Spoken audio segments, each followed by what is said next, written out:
Not sure what results we've got so far.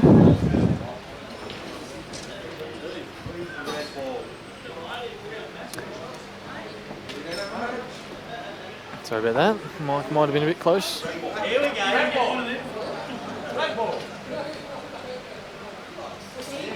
Oh, Mick!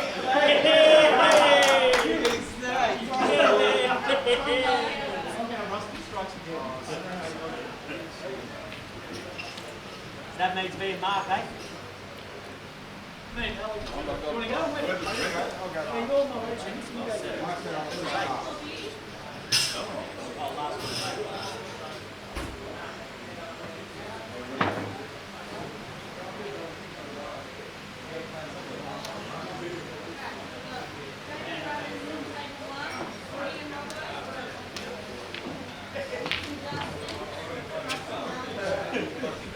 It's a little hard to hear, but I'm sure we'll see very soon.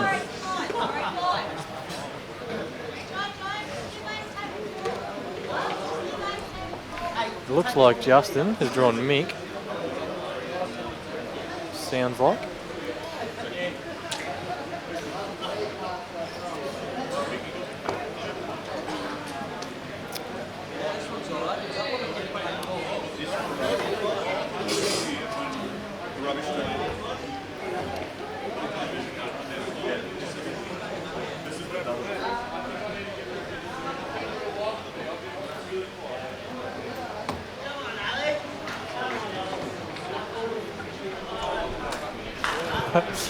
I find it really funny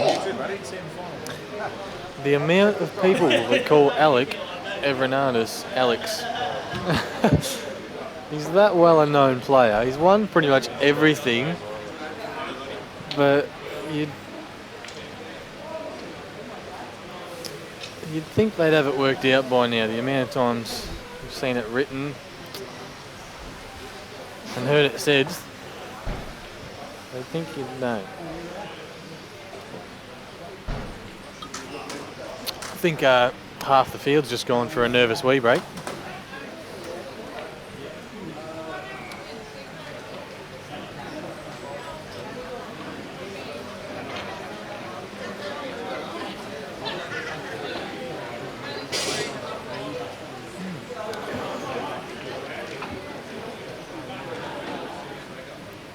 So usually at this stage there will be at least one of those players that will have surprised everyone, but the only player I don't know here is Troy Rudling, and apparently he is a state player from Tasmania, yeah. So he plays Jamie Stevens on the first table.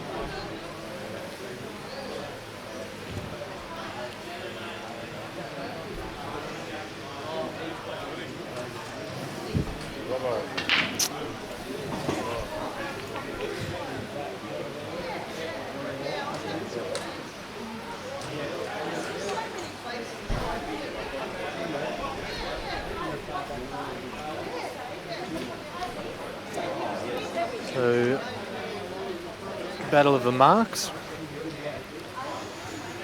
Marc Robertson versus Marc Curwood. Mick Hill versus Justin. See if Mick's got the pace of our tables yet. He has, but not as well as Justin.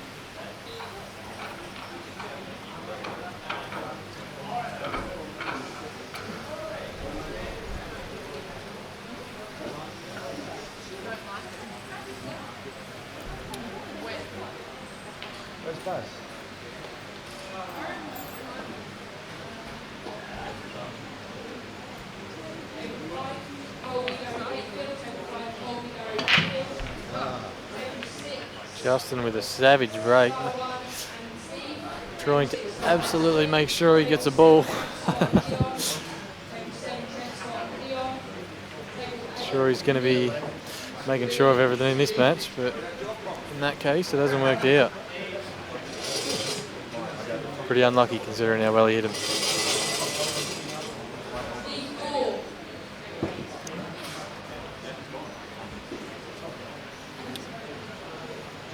So Mick looking. They are fairly similar. If you can, it's a little bit loose, but if you can cut that top yellow in and run into the red in the middle, then the top balls are basically taken care of, and the rest of it's fairly straightforward, apart from the one next to the black.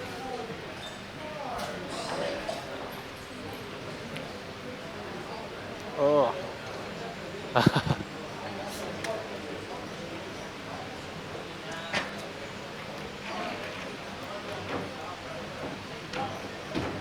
Even better if you can avoid the red, apparently.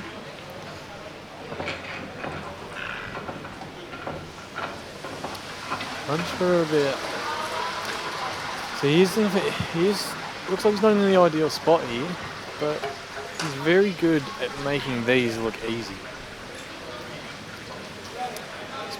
He could just play that bottom yellow to the centre next. Yeah, he is.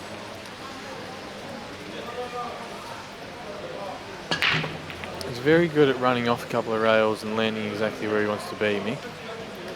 Didn't have a lot of angle there, which, in saying that, he doesn't usually force it. He will usually play a finer cut. We were talking about it at the exhibition match he played in Ballarat. Often you will see he'll prefer to leave himself a bit of angle on shots and run the wide around, because he knows how to run it around, instead of leaning straight on things and forcing a lot of position out of it. Doesn't seem to find himself in those positions as much as a lot of other players. Looks like he's got angle to run around the black here. It's just so controlled compared to a lot of other players. You see the difference through all the levels of like players, as to their control. They sort of know what everything's going to do, but not too many are as much as Mick.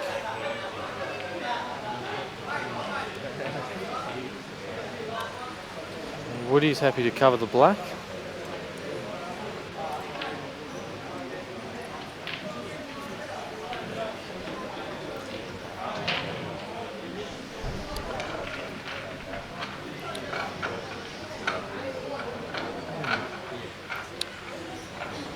Yeah, I was looking at this shot, but I wasn't too sure about it. Is he going to open up his other yellow with it? Yeah, he is. Hasn't covered the black very nicely. I wasn't sure whether that shot was too risky. It does. The reds aren't terrible. There's the one on the rail, but it only takes one good shot. Like these are potable ball sort of thing. It's not guaranteed to take a visit.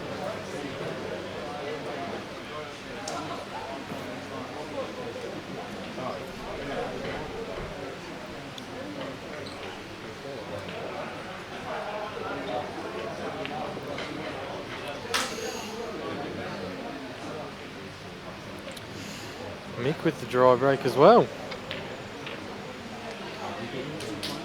I didn't see the break, but I did hear it. It sounded like he hit it well.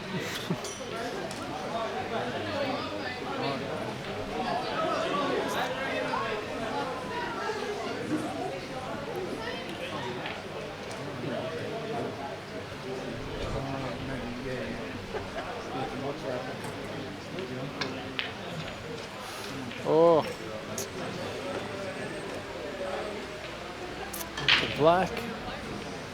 The black is iffy. It does look like, it doesn't really look like it goes, but it wouldn't surprise me if it did.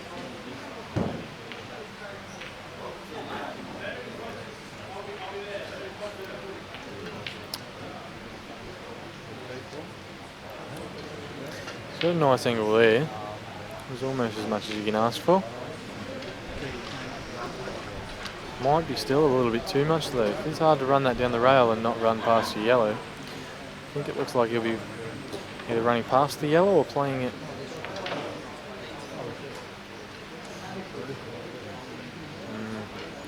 See, just not enough. He's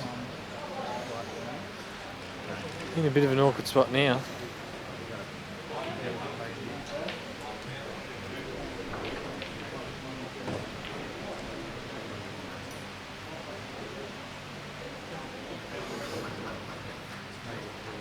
Justin wanted that in. Didn't look too happy about the cover even, but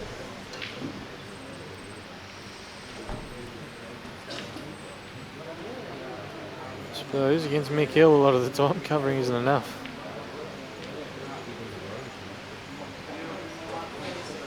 The way to beat him is keep him off the table.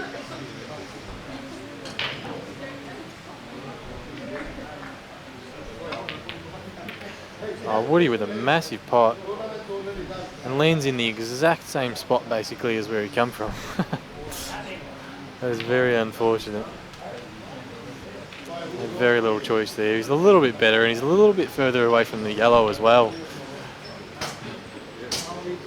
Might be a bit more chance of swerving around it now. The yellows are too on not to have a go at it, but the black's not on enough to have a big go at it, sort of thing. He's in a real tricky situation.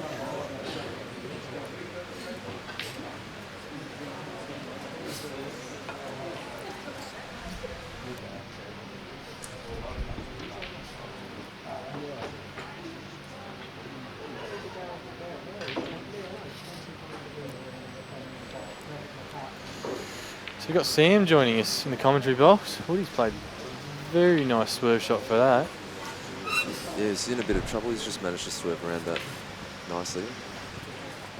Black looks like it can go under. I don't know if it'll go in. It should be able to get the yellow out, but yeah, it is a little bit funny that I find it funny that he looks at it now before he's played the other shot. He sort of he's already committed. Yeah, basically. He's played that. That looked like almost as well as you can hit it, and yeah, didn't quite go.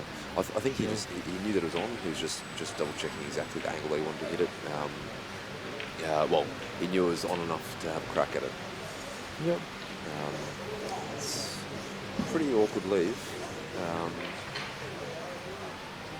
Yeah, Robbo's got a awkward bridging to start with, and then he's got to come out a bit. Otherwise, I don't think this yellow will pass the centre. The one that he's Chinese on at the moment.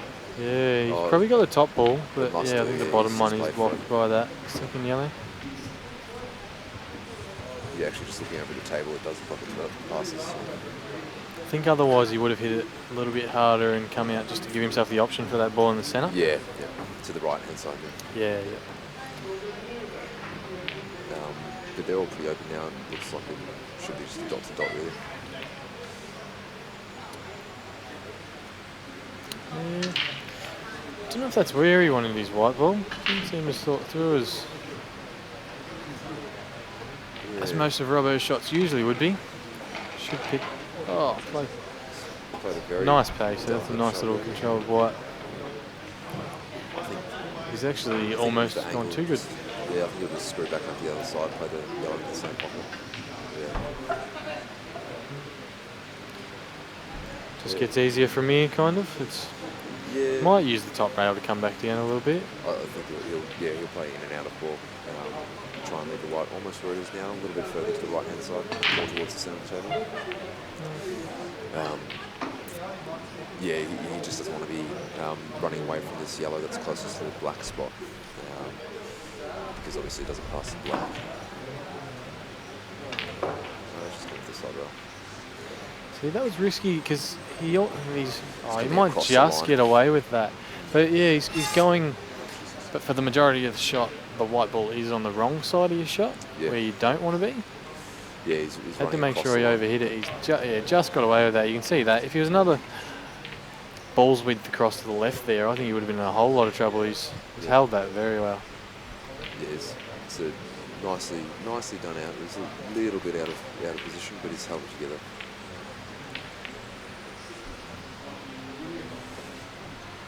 Curwood's going to be a bit disappointed with that, having some big pots.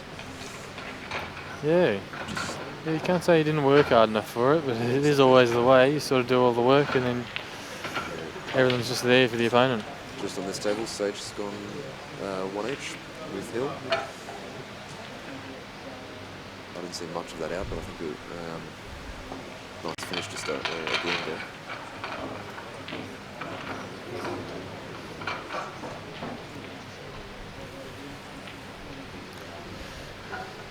Be interesting to see how hard he hits this break, considering how hard he hit the last and nothing went in. Yep.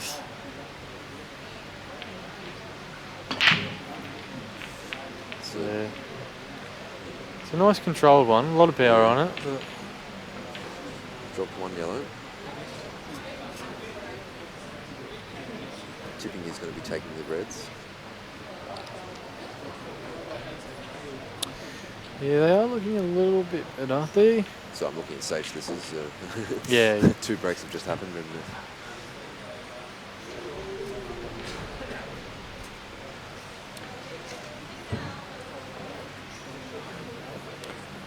Yeah, they sort of got a nice little container around the black, though. The reds on Mick and Justin's match. It blocks it to the 2 bottom pockets. yeah, It is pretty similar in the cluster down the bottom right. There's no real favourite between the reds or the yellows. yeah. I think the cluster to the right, just with the reds in front of the yellows, means that they're a bit of a better chance, and there are yellows closer to it. Sorry, reds closer to it that you can develop them with. Yeah, but I actually picked that he's going to go into them now off this red, just next to the black spot, to the left-hand side of the black spot. but the yellow has that yellow to the centre as well to develop that your bad one. It's just that But the other one looks like it goes Yeah, for sure. your left yellow of a little triangle. Right, just tried to go into that top yellow. Yeah. Just You need to missed it. be. He should be sure of those. He should. I don't think he really wanted to kick that ball anyway. It looks like it is on, but Oh, I think he just didn't like the whole cluster, so he's tried to press but- the shuffle button. a Yeah, little bit. exactly. I think he was trying to just get a bit of movement happening down on the one to the right-hand side near the rail.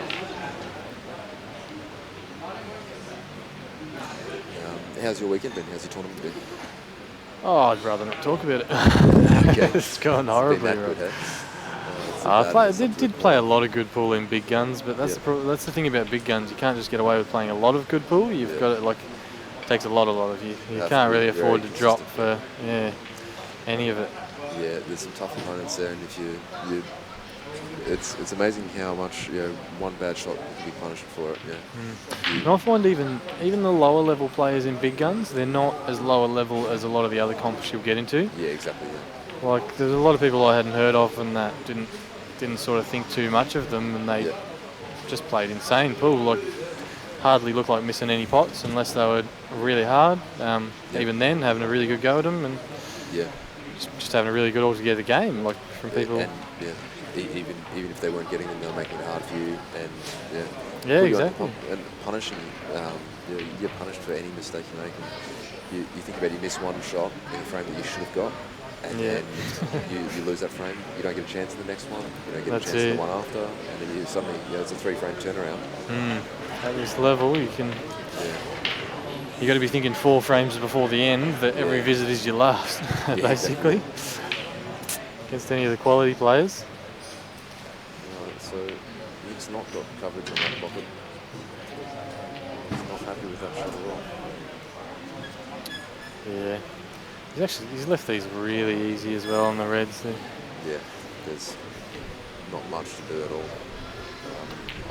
I'm thinking that he's playing this red on the left-hand side of the rail, left-hand side of the table is his last red, and hopefully black in the centre.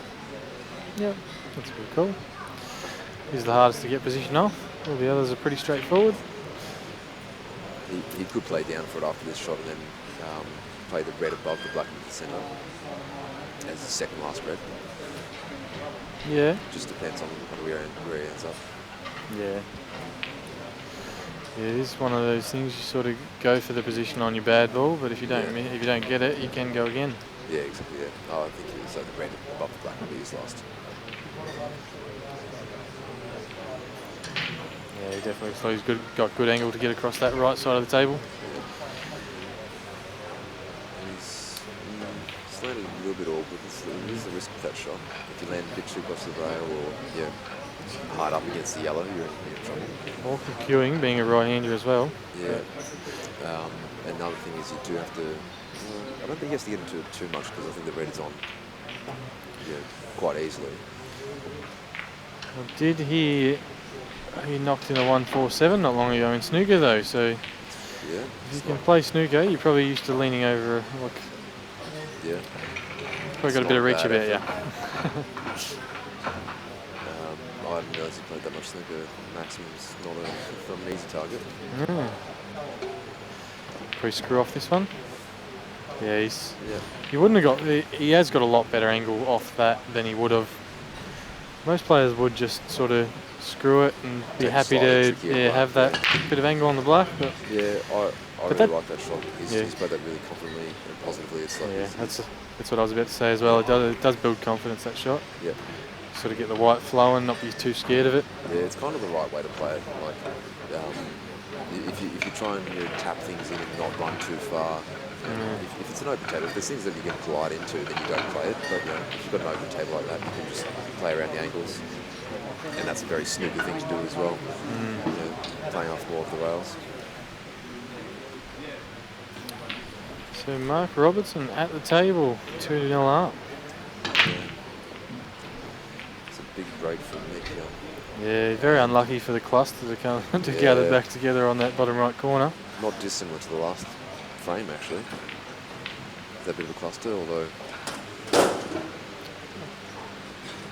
it's a little bit less even.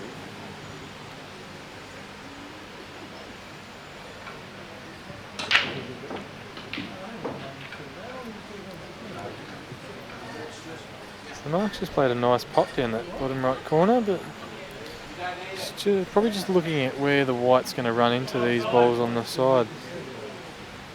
Yep. The red.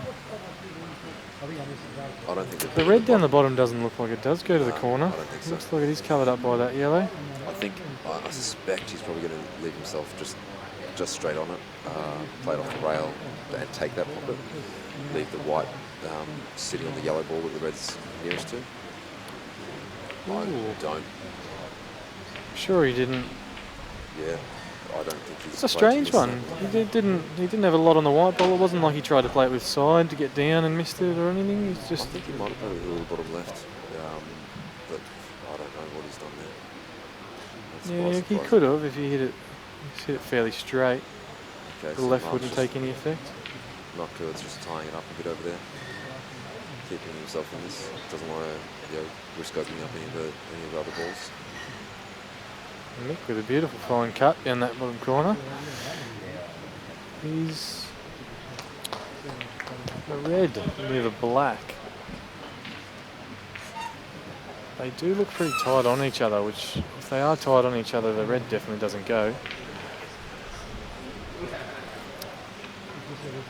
Just searching his way through them now. He's looking at them trouble balls down the bottom. He can run into it now, but it is a really loose white shot cutting the ball he's looking at to the left. He's getting ready for it though. I think he's going to play it.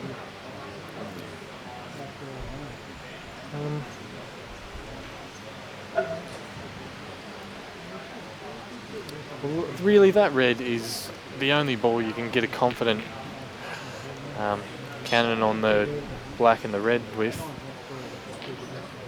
So it's not really worth playing any of the others out of the way because you've got the angle for it now. You're probably not going to have it again. That's a lot of side. Oh yeah. He's swerved that a little bit. That's a very good shot. Stand corrected. It must have had a bit of a gap between the red and the black to make that on. Yeah. Played it with a lot of side and throw that ball in a bit.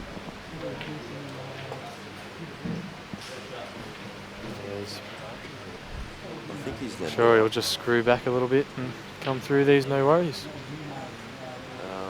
I think he's actually underdone that a little bit. I think he wanted to be below these two yellows. Well, he's definitely having a second look at it, but so I think he might actually play this bit of top and just he's screwing back. Because you need to come, you'd like to come back down low for the black. So yeah, I don't see nothing wrong with this shot. Yeah, he's just about perfect as well. He'll control his white fine. if you're a lesser player, I'd be worried about running behind the yellow. Well, if you had it screwed back another couple of inches, then it's a real concern. Then it is, You yeah. actually want to play off of 2 rails. It was a very confident little screw shot, not to overdo it, not to be worried about being behind, screwing and landing behind the yellows. And obviously the class of player, he plays those shots very well.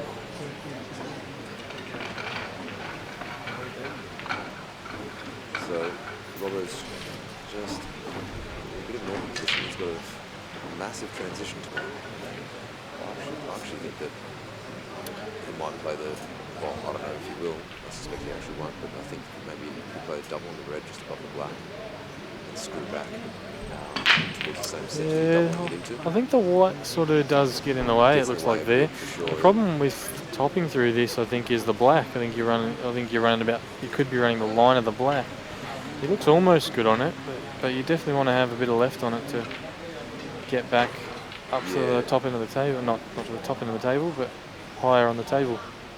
It's tough to tell on the camera angle, but I thought he actually would be running down towards the bottom right-hand corner if he topped it through. So he's just playing chip shot, I think.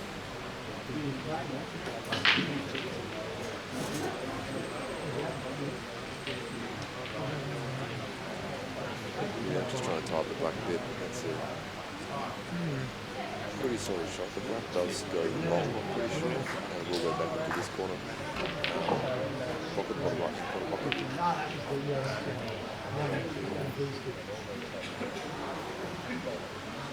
I think Woody will be happy to see the table there.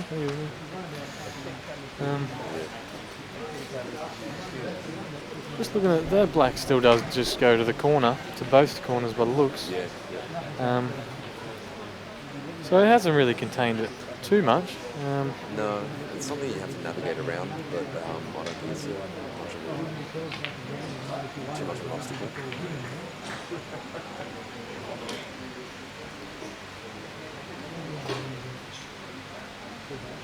I've been informed that Marc Curwood was bought in the Calcutta for an absolute steal at $20. I did see that. Yeah. I was a bit distracted when he went, because otherwise he wouldn't have gone to 20. Yeah, I heard the call for 20, and I thought I assumed Marc would buy himself for more than 20. You'd think so. Usually he's more somewhere between the $80 and $140 mark, I'd say, in the Calcuttas, but it does show there's a lot of high-class players, and even a lot of not quite that top level, but just players that really could knock anyone out, basically. So it was. That's why it was such a light Calcutta, because of Mick being such. Mick usually being such a favourite. It is hard to sort of spend any real money on anyone else. Even Rusty, Rusty didn't sell for that much more than anyone else, and he's just won big guns. You'd think it'd show his form a bit, and I think he's playing the worst I've ever seen him play on the most part. I didn't see all the final and stuff. No, he didn't run, actually. But I think he usually plays a lot better game, and he still managed to win it. So you'd think he'd go for some big dollars in the Calcutta. I didn't actually see that much of the final, but obviously he's playing against quality opponents the whole way through. I think the thing is that his standard is so high that if he's playing anything below that, you say that he's not playing that well, but it's still a very high standard.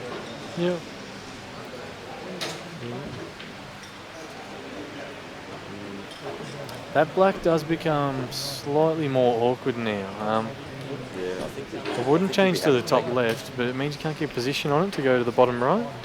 So you're going to be playing left and goes to the right centre. So I don't think it does now, but you need some good white ball. Not awesome white ball, but it just needs to be controlled. I think that Curwood could have gone for it then, but just being 2-0 down, it's only raised to 5. I think he's just trying to make sure of it. Judging by that black ferrule, Justin Sage is about to knock in another black. I'm pretty sure Mick ran the last rank off his own break, and I'm also pretty sure that was off Sage's break. So that's two racks running in a row.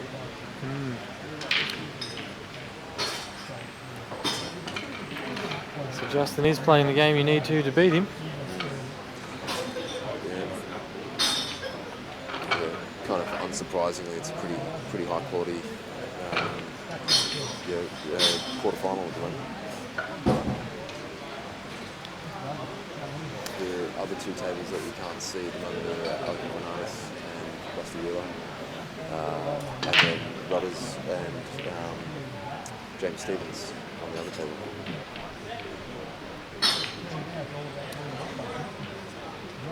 They are interesting players to watch play, Marc Curwood, Marc Robertson, because they're both really clever, really containing players. Yeah. It's funny, I've sort of seen a lot of Woody's pool. You sort of think he's mucked up, but then you look at, like, if he explains the shot to you, especially, and if you look at it again, sometimes you'll see a few shots ahead why he's done what he's done. He'll sometimes push balls around when it looks like he sometimes should be doing more, but it makes a lot of sense what he does. I don't think he wanted that last one to drop. He was just trying to get all of his balls into a position where Robbo couldn't cover pocket. Now he's got an awkward shot. Yeah. I don't think he's going to try and block this. He's got to try and not leave. Yeah, so he's done well. He's not quite forced Robbo to play the red out, but it does sort of tempt him to. If he doesn't, he can't finish, and if he does, then it leaves Woody very open. I'm pretty sure this is just a crazy level being played with Mick Hill and Sajich. I think he's played the break. Played the push shot. It's very controlled shot. He's played that almost perfectly. Yeah. If that goes in, he looks like an absolute superstar. Yeah, and he actually would have been on the red to the centre as well. Yeah. A little bit of an awkward black, but so he's forced Curwood to go now.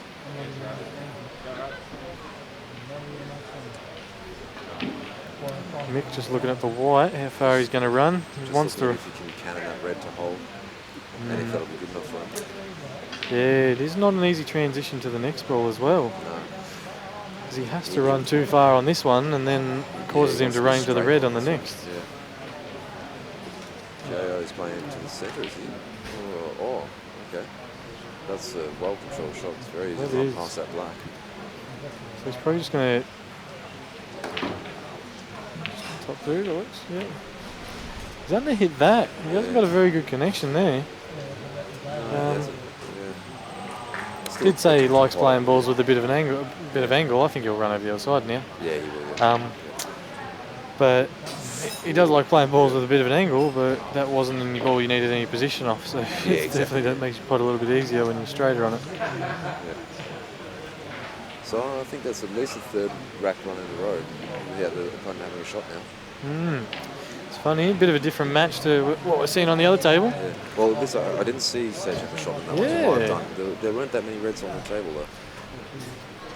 And Robbo back at the table, so I don't know if Woody tried to play a containing shot or something attacking, but it hasn't worked for him. Jamie just ducking into the camera for a little bit. Not getting enough camera time. I think Jamie is 2-0 up against Rudders. I'm not 100% sure on that, but I did see him win a frame before. I'm pretty sure I saw him win a frame before, and the scoreboard says 2-0. I'm not sure that's been updated though. Close to fives now. So. Big break here, and nothing down. Centre yellow a bit awkward.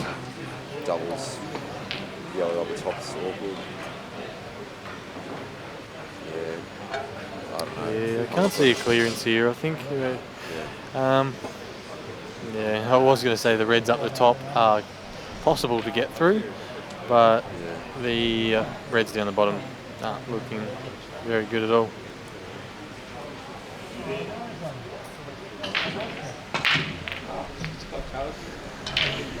Woody giving it everything he's got. It's a big break, a few balls fighting to get into the centre there, but nothing making it in. It's pretty open here. Woody has got a very big break. I think that was light for him. It looks like he tried to get into it, but he Yeah. didn't. Sort of.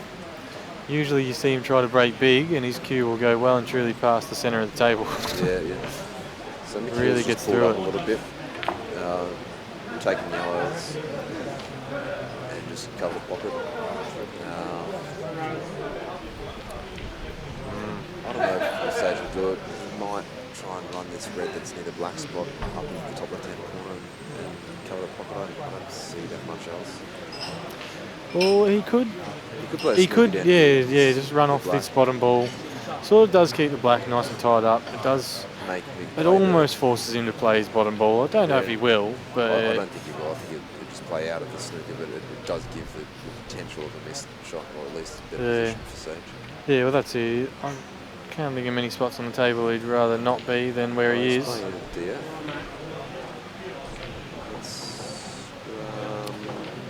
Yeah, that's. It's interesting. It is. It's not. There are two tied up balls, but Yeah, I think he's left him on this double back to the centre. I don't think he wanted to do that. I think he's I wouldn't be making sure he surprised. brought it out, but Wouldn't be surprised if Mick plays the ball towards the centre of the table near the balk line and runs into that top ball now. He's almost guaranteed to land on. Yeah, that's that's a bad result. it's pretty unlucky. That seemed to lose a lot of pace on it. That ball. Yeah, well, he got the double kiss. Double kiss on the red. Yeah, it's Really killed it. taking all the force out of it. Either way, you hit that as long as you don't get the double kiss, then you're pretty good. But right in between.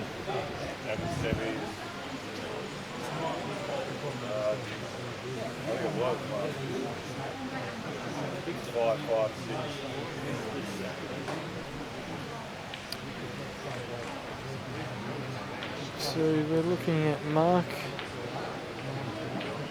Robertson pretty much finishing on that side there.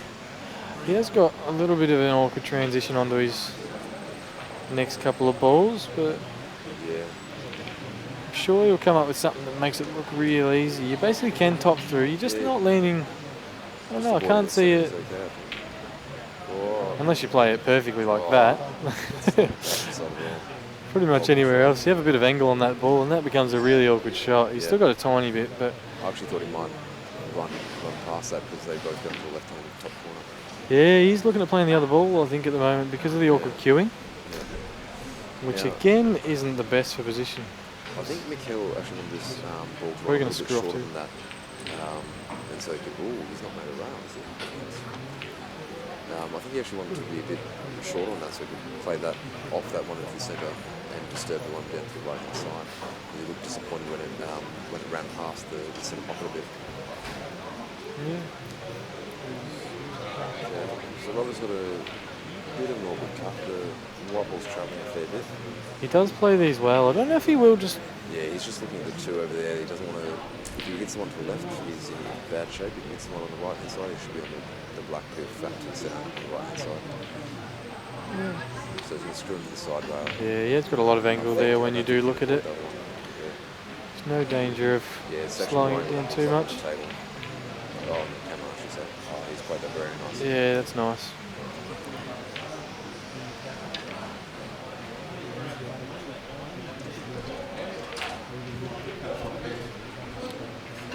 Justin playing a big positional shot there. Don't know how much of a result it is, but he's played it well. Woody's been a little bit unlucky there with.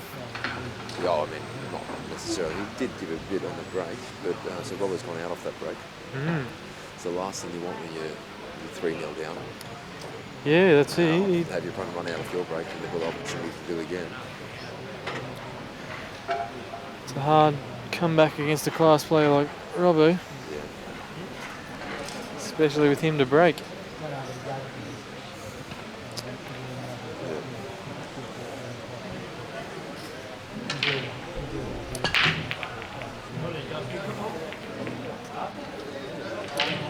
Safety break. That's exactly what happens every single time. You're down, your opponent goes off your break, You wait for their break, it's dry, and you can't pot a thing to start. Yeah. That's the way it goes. And that's exactly what happens in these races. You have a bit of bad run of the balls when you're a little bit behind. Everything just compounding things going against you. Yeah, I think Woody will play a nice containing shot here. Or at least force the hand a little bit. I pick yellows as the better balls. Yeah. So you're probably looking Not much in the way of options. Yeah, if he does screw back to the rail, he does give him that bottom ball over the pocket, but it does take away from... Or a little bit of a result time, the black. Yeah, not much. Oh, he hasn't left another yellow to play, though, is the good thing as well.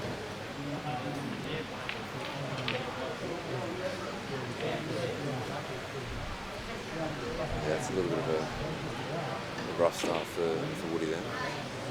So Robbo's looking at playing the plant, by the looks of it. The yellow just above the black spot.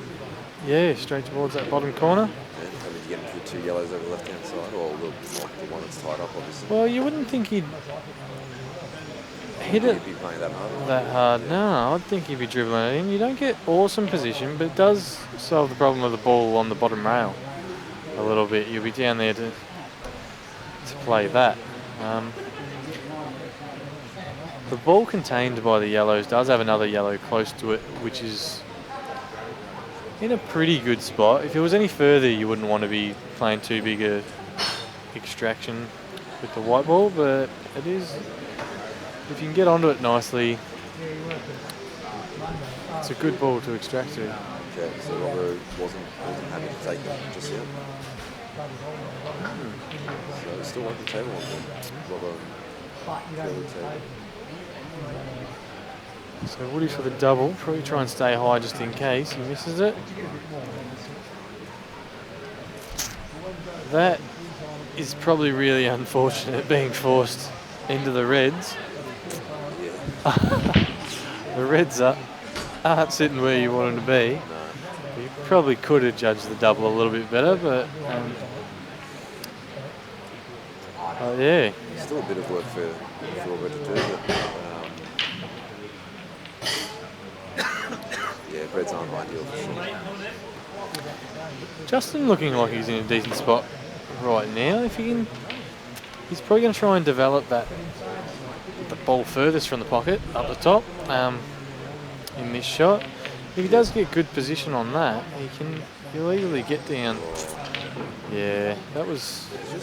He didn't. That a little bit. He was down on the boat very quickly. Yeah, he really didn't get into it. He sort of didn't cue the ball. He had the bottom right on it, but he just didn't cue it, I think. Yeah. If you do overdo that, you can end up going in behind it and leaving the white ball tight on the rail. So he might have just been thinking about that and didn't quite commit to the shot. Yep. Playing Mick Hill here, you almost want to have a go at the double to the centre because it does get you decent position. Oh, no, you do run behind the yellow a little bit. It is awkward.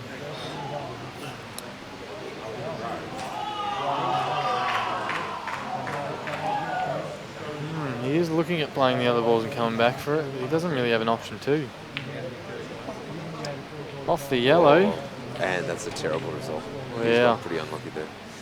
He's probably not even total snooker here. He can't even run up and land beneath the balls either. I suspect he probably will go that way, unless he can. Yeah, no. He's just opening up the pocket too much if he does that. He hasn't called total, so he's definitely not total snooker there. He's just got down and had a look at it, but I think he should be okay to make a rail if he hits the one that's furthest away from the rail. The white should be sliding towards the rail anyway. As long as you don't catch the side rail before the balls is where of course, if you're where it running goes away wrong. From it, yeah. So he probably does have to play it a little bit more towards that left ball and just guarantee it that he does catch the rail. The second ball.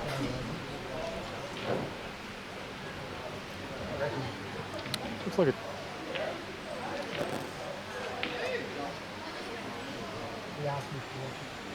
well, if he had a touch of swerve on that to try and thicken it up a little bit. But it doesn't definitely really look opened like it a up. result. Anyway, I think Mick's just got this. It's an easy pot really, and then he can come down playing towards this one, playing towards the right bottom corner. does need a little bit of position on them 2 balls on the right. Yeah, he does. But if he doesn't get the Plays position, this he can cover. well. Yeah, that's. Ooh. That's. That could be That is very awkward. unfortunately jaw snookered off his first ball. Yeah, I think he is. The look of his face, smiling at us right now, he's definitely thinks he's jaw snookered himself. Yeah, just from where I am, I can see that he is jaw snookered on the one he wants to be on. It's funny. He doesn't do it that often messing up, so or falling into these sort of positions, so you definitely see as soon as he does, because he'll let you know with his facial reactions and stuff. He's used to landing perfect on every ball and potting them all very nicely. He always gives a little bit of a smile when he misses position. So he's got a difficult cut down. If he does miss it though, it's covering. Yeah, he's got it. That's okay. He does need to. Interesting to know whether he would have gone for the cover there or whether he didn't. Considering he's left, not quite a good angle to be extracting the lower ball if he does cover, but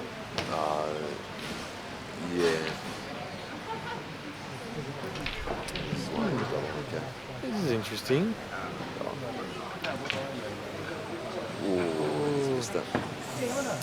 Okay, that's not ideal. It was a bit awkward to get above that from the yellow that's on the rail there, but I would have thought he would have picked that fairly well to come between the reds twice.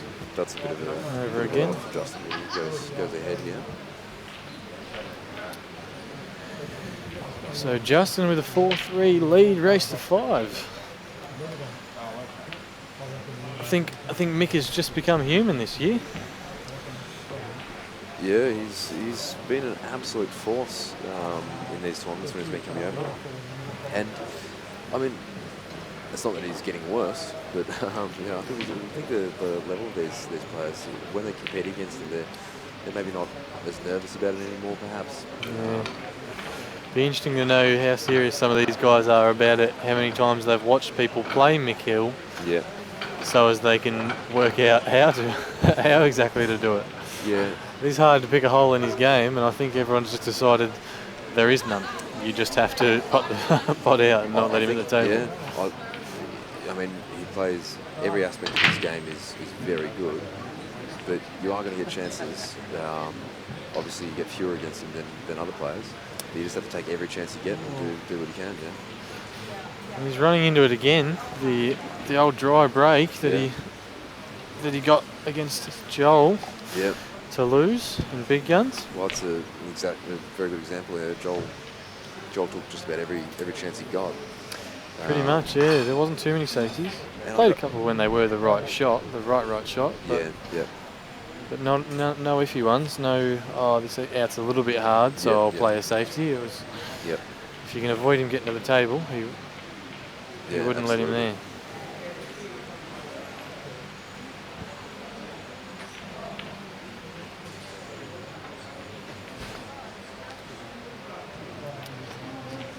Woody's just underhit that a touch. Not going to be too upset about it. Still, he's a bit of a game changer.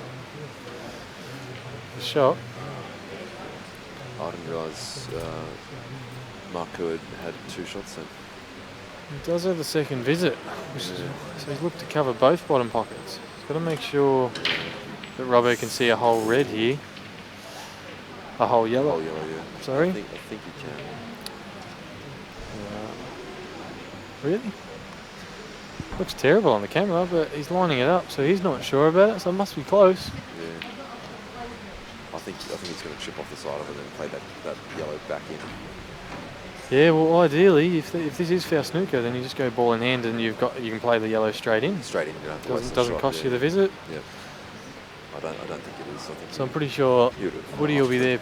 Yeah, he's happy with the no foul snooker. So sure, Woody will be happy with that too.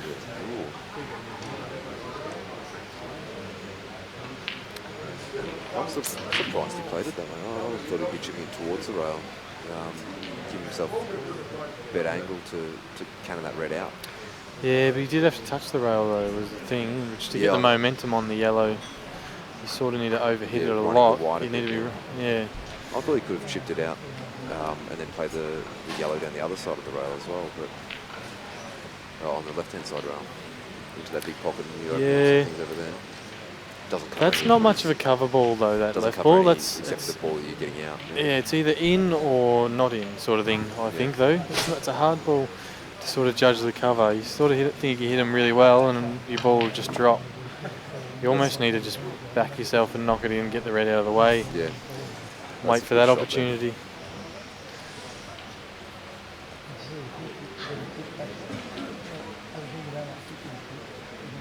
I think Robin's just called it not touching, which means that he can play it towards that pocket. Woody's not sure.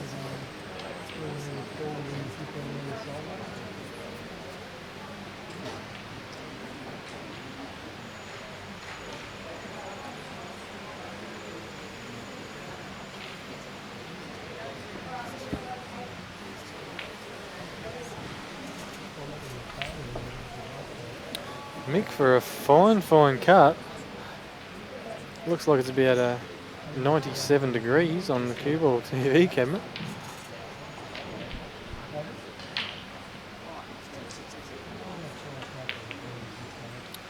Oh, and Robbo's missed the ball to the centre.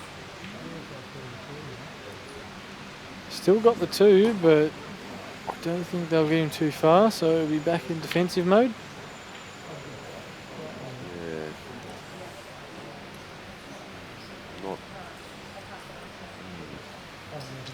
Not many places you can really run safe here.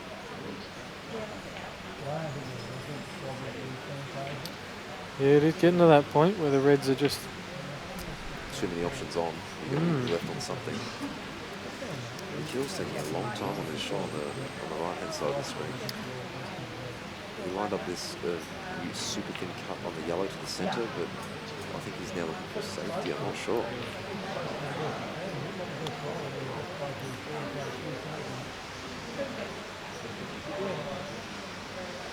Looks like he's just playing it down, yeah. That's a good shot. Yeah. Ties up a red really well. Yeah. Gives you another tool to use on that bottom right corner. Yeah, it doesn't leave any easy starter or anything like that. That is one of the things he does very well. He leaves you on the rail, behind a ball, touching a ball, something like that. Yeah. And every time you have to come to the table, you've got a difficult starting ball. Just adds that extra bit of pressure and means that you can't get to breaking out your balls, yeah. He's a bit long on this ball to be taking. Yeah, no, it's Woody at the table on the Reds. Yeah, I did see Robbo line up that spot up there with where the white ball, pretty much where the white ball is now. Yeah, Woody just gives a tap on the table.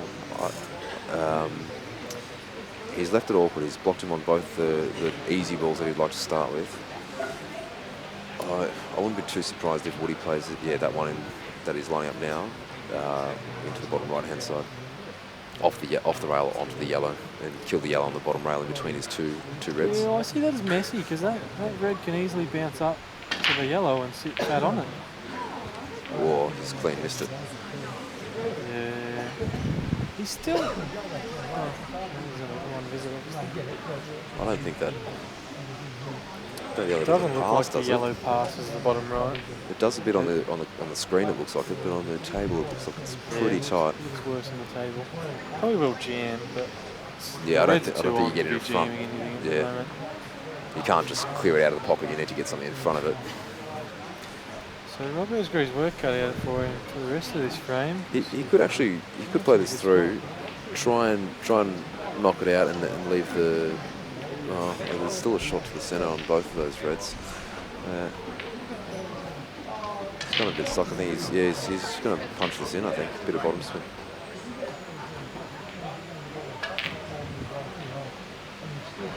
Yeah, he's done just about all he can do there.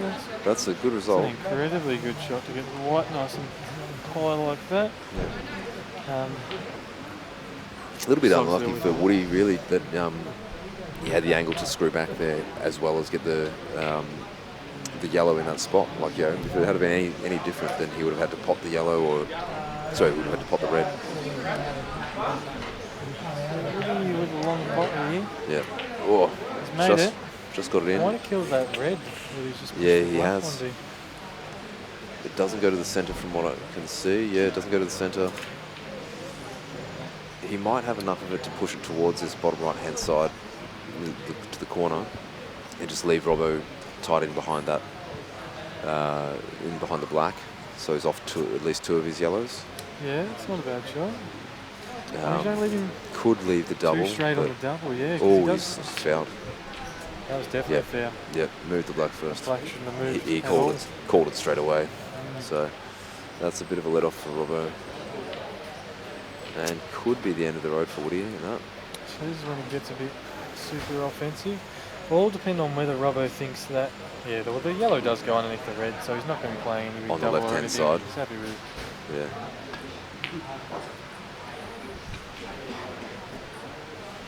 So he's run a little bit far there.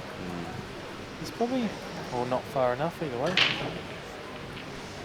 Yeah, he's got a... I would have thought he would go for position again first thought, but once he does that, then if he lands too straight, he can't get position on his other ball anyway, so he's probably going to play this. He's probably in about the right position, actually, to cut the yellow to the left-hand side. Oh, okay, he's taking the other one.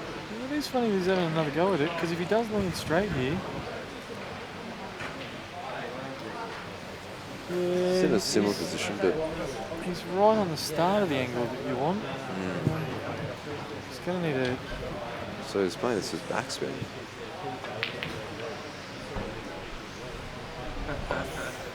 I'm not sure if he's had a result there. I don't think he has. So you'll have a good look at these, because you'll probably want to play the top one if he's on it with straight left to make sure he avoids the other. His body language is saying 100% that he's not on it. Yeah. He wants to be on it. Does love getting down on shots and then just to see what they look like and then get up on them though. So no matter how much you want it to be on, it doesn't change it. And this looks like Sage is running out. He's got easy red and easy black, and he's up 5. Yeah. That's a good finish. Wow. It's another final Mickill's not making it to. That's very well played by. That's really high standard in that match. Yeah, you can't. The amount of outs compared to this other match, a lot more tied up. But there's been. I don't think Mick really made that much in the way of mistakes. Sage played really, really solid pool then. Yeah, basically. I spent probably more time watching this other frame, so it's hard to say. Might have missed a shot or two. There have been a few more tactical shots going on on this frame, on this match, sorry. But it is actually... Yeah, okay. So... Won't be happy with the ball on the rail, but... Yeah, there's still... He'll get another chance at it, but yeah.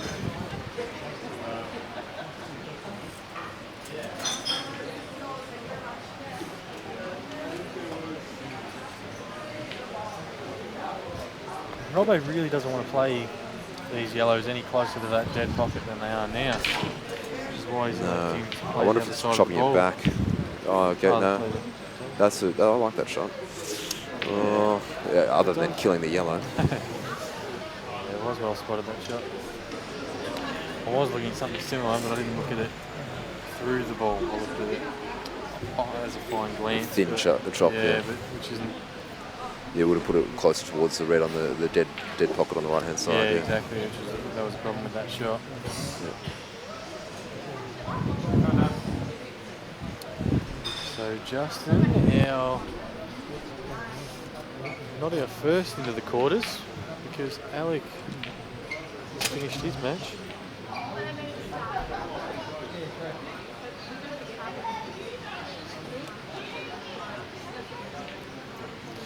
So Sam's just going to check the score for Jamie and Troy Rudley.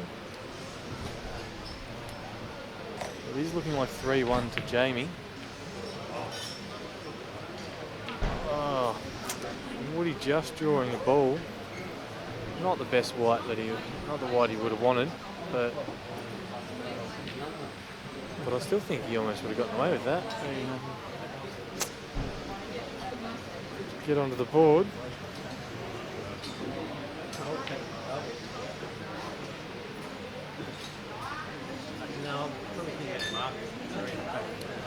So Robbo in a bit of an awkward situation here. He's obviously going to be happy to be at the table, but he'd rather be pretty much anywhere but there.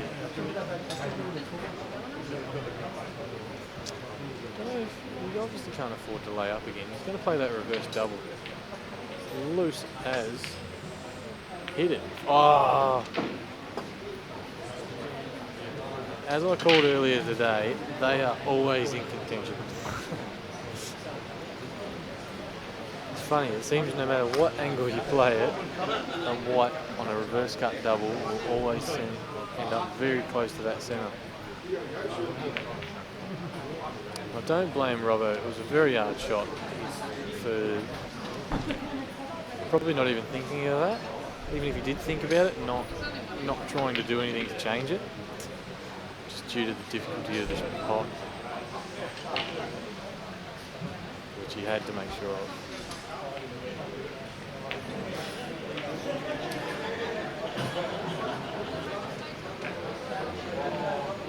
Woody 4-1. Could be a little bit of a fight back from Woody. Do we know who cool. won that? Yeah, so we've got the score up now for Jamie Stevens and Troy Rodding. Do we know who won out of Alec and Rusty? Yeah, Alec went down. Rusty got up there 5-1, it looks like. Wow. That's what the score says, 4-1 still. And I just talked to Alec and he said he went down. Yep. But he didn't say the score, so I think it's 5-1 down there. So Rusty might be looking for back-to-back here. Pick up 2 tournaments in 2 days. That's a bit greedy. Yeah. But you don't come all the way down from Queensland to lose, do you? No, well, he certainly hasn't. Yeah, Jamie's been playing some good pool today, actually. I saw him play a couple of frames against Pace earlier. Yeah. And he's just cueing nicely, controlling the ball really well. He's always a very solid player. I mean, his nickname's Solid. It doesn't get it for no reason. He does control the game a lot. He locks it down. Yeah. I had him for an early morning. He looks a little bit disappointed there. Yeah. It's probably not much of a result. I was looking at the other side of the red to push the yellow to the bottom row. Oh, okay, yep. But I don't know how much it really does get you. You sort of... You can't just get an open visit on these balls. They're not that on. Okay. See, because Troy's just played the shot, which basically does the same thing as what Jamie was trying to do. So he's obviously... I'm not sure about that from Troy's perspective. I don't really like getting into a tactical battle with Jamie. He's got a lot of patience and he's good at these games.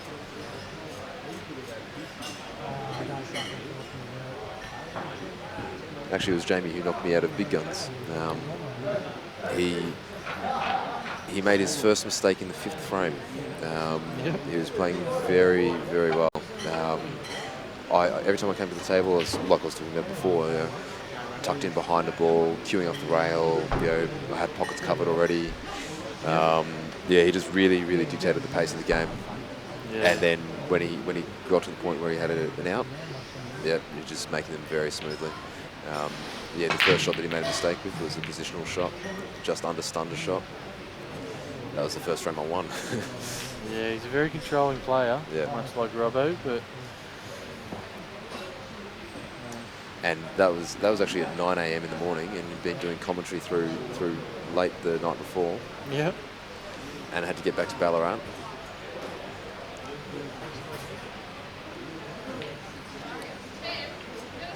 You're around. So Woody looking... Doesn't look like he does hold for that other top ball. He's going to need a... all day. He had a touch. I think he did have a touch of left on that just to stay higher the red. I think he's got the angle as well. Yeah, he's lining up. I'm not sure if he's got an angle to come down the table, if he's going to have to play this this yellow in the right corner. I think from what he was looking at, he doesn't have enough angle, because ideally you do want to kick them from this side to push the yellows out instead of pushing them in. But he's just lined up the kick off the bottom ball. Yeah, that's what I meant. Yeah. So yeah, I'm picking that he's going to stun down just a little bit above the centre sort of thing, and just give himself the right angle. Yeah, making sure it's not a yellow-red plant in the centre. So he might be screwing off this side rail here. Yeah. It's well above the top. Oh, wow, he had more angle than I thought, actually.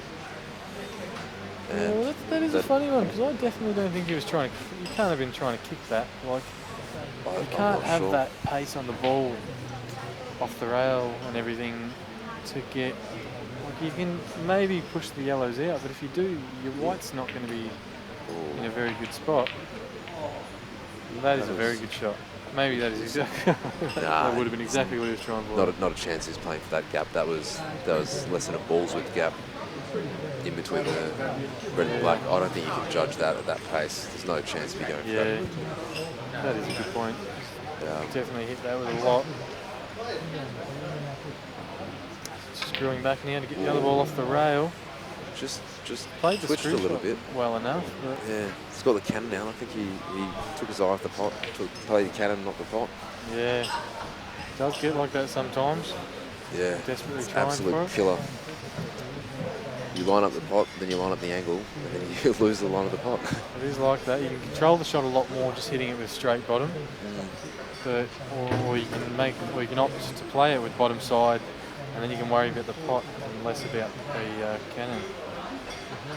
But yeah, and obviously he's left it pretty well here. Yeah, well, if he had have got that pot and it was not far off and he draw it pretty deep, he was looking pretty good. Yeah, he lined up that black to the centre as well, and it does go to the left-hand centre, that is. Also does easily go down this corner if he is forced. Oh, okay. I don't know what's happened there, but he's definitely not what I was going for. I don't think really was. Not a, yeah, he looks maybe disappointed. He was trying to close. I didn't see exactly how he hit it. I was looking at the table and how the black was sitting when he hit it. But I think he was trying to, the red that he did hit, I think he was trying to hit onto the black and just close it off on the other. That was what red. I was thinking. Close that other. Yeah. There's the bottom right and middle centre, the left centre. Yeah, that would have left Woody with some pretty dodgy cueing, and also he would have to develop the black. But now black's actually a little bit more open. Not positive, but I think it does go left. So he's really got to. I think he really has to have a go at this. If you really don't like it, you can play that bottom ball with a bit of left to open up the black a little bit more. It is loose. He's just called Robbo over to have a look at this because it's going to be close to being. Yeah, he's bridging over there. It's a bit over awkward. 2 balls. Yeah.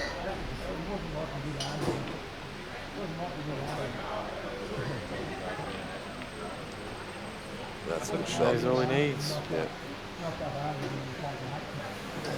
I find a lot of players will rush out of that bridge too. Yeah, and that's when they actually knock he sort of stayed there. Yeah. That's when they knock the balls. Yeah. So we had enough time on the table to know those little tricks. Yeah.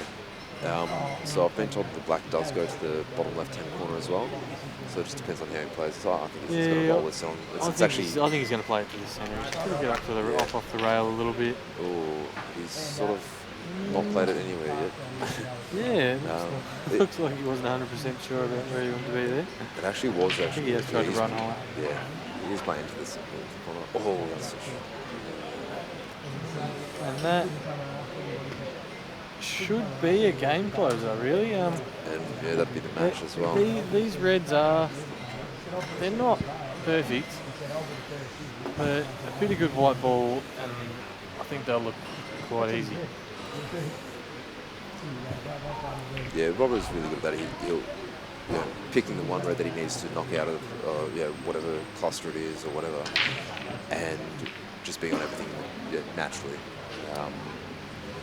You get one good positional shot, and if he can clear this top, or the red that's furthest to the left, the other two pass very easily to the right-hand side, right-hand corner, I should say. So I think he's probably going to try and get underneath those now. I don't know if he wanted this much angle on this ball. He's got it now, and he's going to make the most of it by leaning right bang onto that ball perfect. to the centre. It's almost exact. He might be running a tiny bit low off that ball, but he's very good at just stunning the white, controlling the white, like that sort of shot. That's perfect. That's a really good shot. So that's just what I mean. He's underdone that a little bit actually. But he might actually have the angle to cannon this one out on the side rail. But that is probably the quickest shot you'll ever see Robbo play. Got straight down on it. And knocked it in, which is probably why he didn't quite get the position he would have got if he had thought it through a little bit more. And that's fine. Just leave the last ball. Still carrying his 2 visits. The black is a tiny bit up the rail, but nothing worth worrying about. Played that fine. I don't think he's too happy with it, but he's still a good favourite to knock that in. Touch a bottom of the left, stunned straight across the table. You're not worried if you're left that by your opponent. You're really happy. When you leave it for yourself, you're a little bit. That is the difference. But he has. So that's the match there for Robbo. In saying that, he did play that ball very controlled. They are so easy to jaw and run along the rail, whereas he hasn't allowed that by sort of missing it by as much as he did. I don't know if that was intentional, but it does work. I think it's more just the pace that he played it at. Like if he had one shot, then he would play that with more pace to be sure that it doesn't roll off.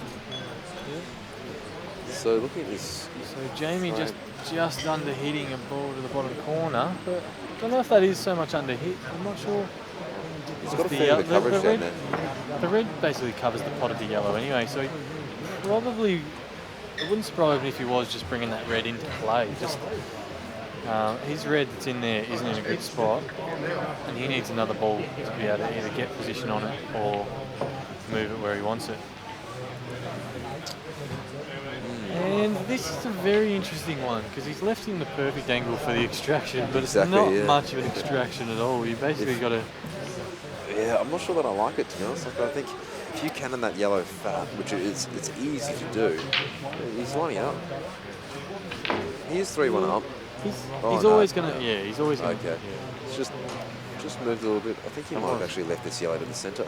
He's not happy. If he pots this yellow to the centre with a bit of pace, he cannons the yellow. He cannons the red, and that cannons the yellow on the right-hand side rail there. Which isn't.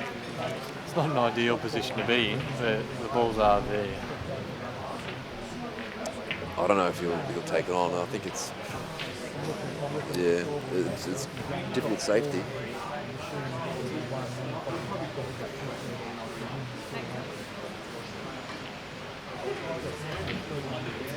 Slightly awkward queuing as well.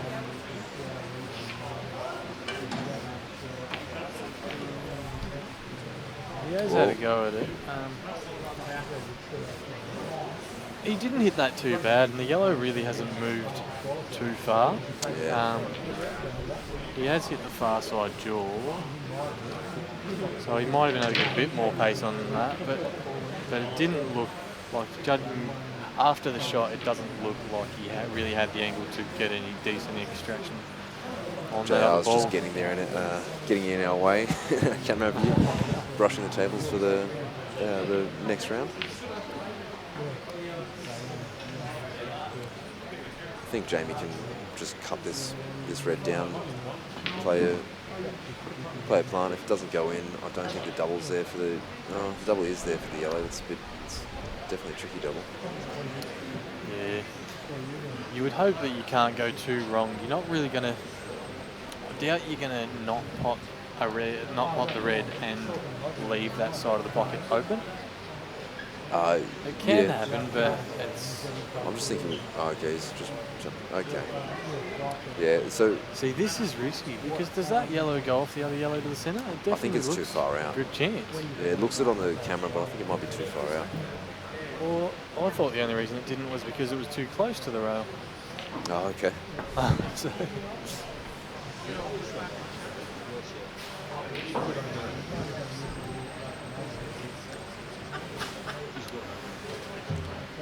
so everyone else is finished, and Jamie's not even in the closing frame. Troy's just looking to see if he can actually get the white ball in behind this yellow and cut it straight to the centre. If he can, that's a bit of an oversight by Jamie. Oh, no, he's lining up the white. Okay. He did play the shot you were talking about, but it's gone Yeah, I poorly. definitely think it was on. Yeah. They sort of, sometimes they get really, really fussy, but a lot of the time they are on when they don't look like they are. Yeah, you can sort of hit it full ball and just with the tiniest bit of angle. Either the thick part of the ball and run the ball through, or the thin part, like fine glance. And he screwed that about a foot past where he needed to, but or where he wanted it for that matter, but he's still okay. He had it in the right line, so he's okay. Yeah, he's still got that bit of angle to run around, play that black to the centre. Yeah, and I think the yellow before was blocking that centre pocket, so we've had to play a slightly trickier yellow. But I think he's just underhit that. A little bit short, but he'll be fine. Yeah. He should be able to pot that easily without hitting the top rail, I think, from where we're sitting. Yeah, to be fair to Rutherland, I don't think he had much of an option. He had to go for it there. Basically, it did look like a good opportunity. After he's hit it, it didn't look like as good an opportunity as it did look like before. Yeah, exactly. But really, like a containing safety on that, yeah. I don't think you're achieving too much. Yeah, Jamie's just got 4-1. So that matched. So that frame taking 3 hours. As you said, he's got plenty of patience. He's happy to ride it out. Yeah. Him racking the balls means he'll be breaking in. Yeah. I'm sure he'll be hoping for a big spread. The thing Jamie knows as well is if you're going to get into a tactical battle, you're better off staying patient the whole way through it and winning it than spending 20 minutes on a frame and messing up one shot because you've taken it too soon and losing that frame. He's really good at that. So Jamie's... I get too frustrated. Hand on the table break. Not too many people do. It does seem to work for him. Not really this happy time. with it. Yeah, I mean, it's about timing. You know, he hit that well. Yeah, balls everywhere, nothing in. But Yeah. Well, that's it again. Probably 60-70% of the balls are top end of the table, so it's not like they haven't moved. Just hasn't got the result of one heading towards the pocket. Has got the... I was going to say he has got the advantage of the yellows not being too bad if the reds don't finish, but he has got that yellow near that left jaw of the centre. Yeah, I can't tell from here or with the camera angle if that's on or not. I'm pretty sure Troy wanted to get on that red in the top left-hand pocket. I think he just overhit that. He did look at it a little bit funny when after he's hit it. He was happy with the white. I definitely don't think he would have been taking that on, but I don't know, it could have been the plan, but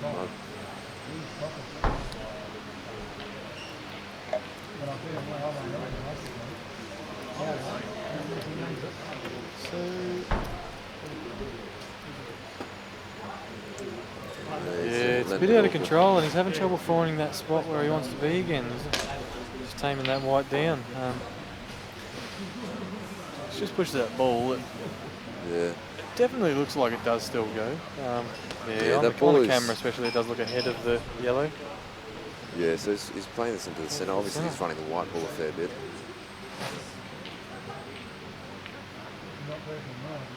That's if that drops. Oh, it was a good effort. He's just a little bit soft just to hold up on this thread up here. He's just underhit it. But that is definitely not the shot that you want to be your last visit in a match in the final. no, I'm not convinced that it will be his last. These yellows aren't easy. I think. Oh, actually, maybe he can get straight through this one to the centre, in which case that makes a bit of a difference.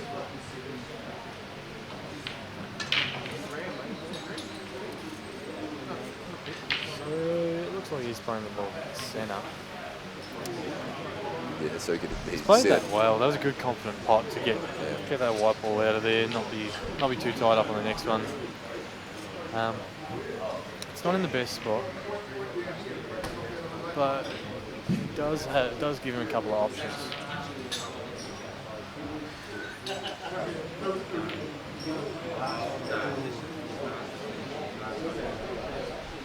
Yeah, he did have to sort of get the other side of that yellow that he's landed close to. Which is why he's overplayed that shot. He knows just as well as anyone how tight these pockets are, but I think he just deemed that he didn't have much choice. He just had to have a go at it. Yeah, sometimes you just need to play. I was actually talking about that earlier. Those trickier balls, you need it to go, and you can't roll it. If you do roll it, you're just out of position. So you need to get it at pace, or not get it at all, really. Yeah, it's not like they don't go at pace. It's just they are extremely fussy. These tables in particular, they take it a little bit better than some of the others here. But yeah, you still have to hit them. You have to hit them well.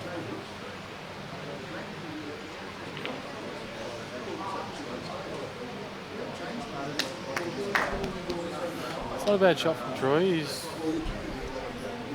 a good little controlling shot. Even if it does pot, he's sort of like in or over sort of thing.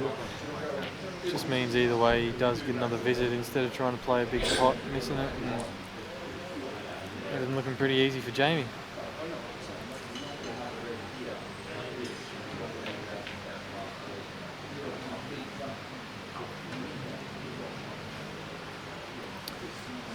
Just while we're still going here, I've just been told that we've got a couple of listeners in the UK.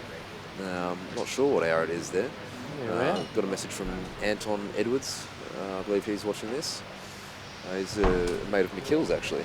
So we'll be watching that with a bit of interest. Well, we've been watching that with a bit of interest, but yeah.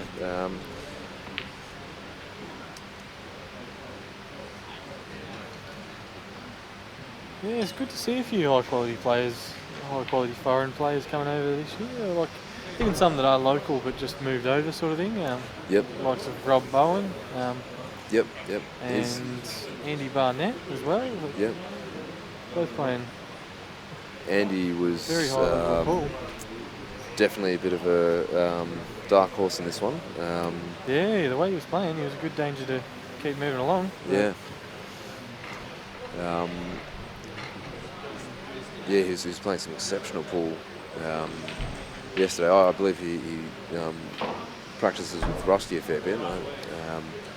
I think he did say that. I think Rusty said that, and then he got asked that when he was being interviewed by Jamie, and he sort of was a bit like, I don't practice against him that much. I have a few times. Okay. I didn't see that. Yeah, I don't know if it was just the way I took it, but just the face he made when Jamie said, oh yeah, so apparently you're Rusty's practice player, sort of thing. Has he got that on? No, he doesn't look happy with it. To play that shot though, he must be happy that ball goes to the centre. I think he might have been trying to cannon it out a little bit further. Otherwise he almost just smothers this bottom ball. Yeah, he's lining it up to the centre. That red looks way too deep in the centre to be playing off the side of it. I think he's looked at it. Yeah. Mustn't like it. He didn't look at it for too long. I think he might have been trying to get it a little bit further out and play it into one of the corners, or possibly even into the centre. Yeah, possibly. I suppose if he does get a good kick towards that centre, then he can have the option to play the yellow off his other yellow and make it a lot more on. So he is lining this up to the centre. I'm not sure. I would have thought it's too deep as well, but if he's lining up, it must be a little bit different. That's it. Yeah. One of them opportunities you do, being 4-1 up, I think, is what made him play that shot. I think, I think if the scoreboard was a little bit different, he probably wouldn't have. Yeah. But being that he only needs one good result and the match is over, I think he was. It's not a great was result the reason why he there played it. Rodders. I mean, it's still plants, but yeah, you would have liked to be a little bit closer. Yeah, these can land awkward. He's hit it nice. Yeah, it's running the white ball a little bit here as well, but you don't want to have to hit it too hard. Yeah, The problem is with this is a bit fine, as long as you control it, I think. Yeah, you do have to play this a bit slower, and then you're worried that they're going to roll off, hit it a bit thicker than you wanted or a bit thinner than you wanted, but Yeah. he's played that nicely. It is like that. It does make a couple of millimetre when you get into that fine edge of the ball. Makes a lot of difference in white ball. Exactly.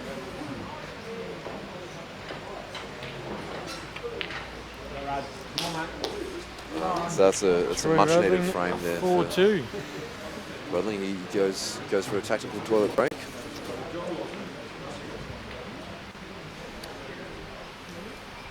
Also got in a message from Richard Neville as well. He's watching that. He's played in both Big Guns and Anzac this weekend. Yep. Good player actually. A really good cueist. He'll tell you that he's no good at the tactics yet, but it's not quite true. He's picking that up pretty quickly.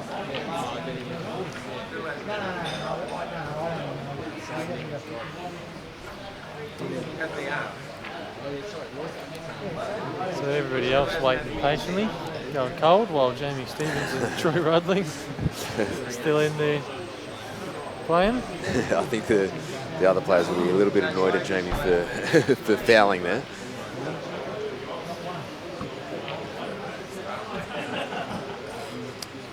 Yeah, as you were saying before, it's really good to see some of the international players coming over. We've had some really, really solid players here, obviously. Obviously Mick and Dempsey as well. But it's good to see that the local guys are doing really well, yeah? Joel Younger knocking out Mick yesterday. Yeah, well that's it. He's obviously a talented player. Oh, he definitely is. He's still, a lot of people still rate him. It's funny, a lot of people might not know much about Joel. Like, he sort of has gone off the scene for a little while, until recently, but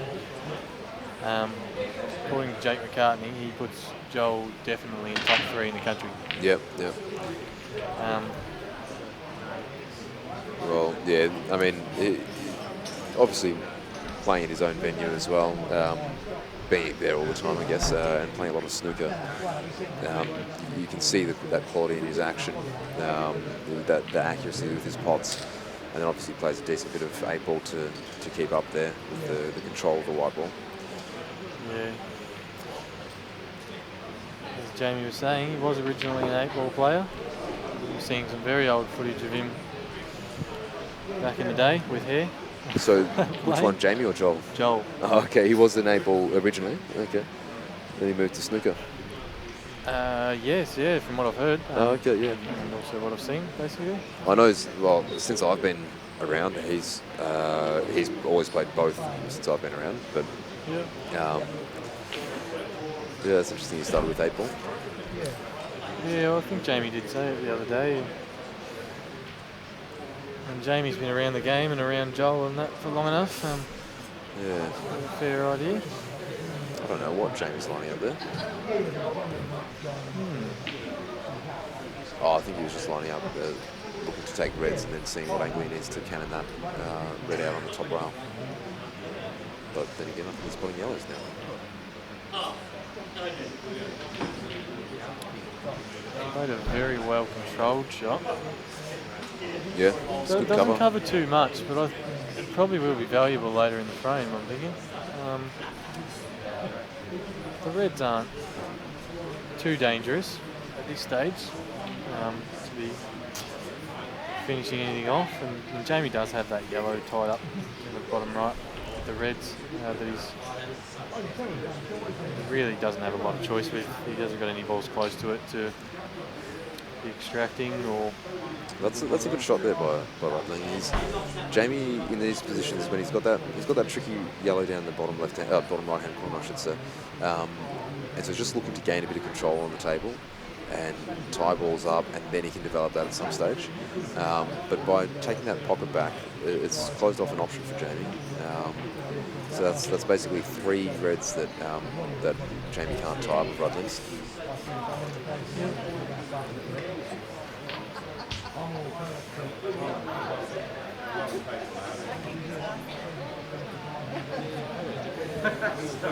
I think he can actually punch out the red that's on the top rail that's closest to the pocket. It looks like he's hitting below centre though.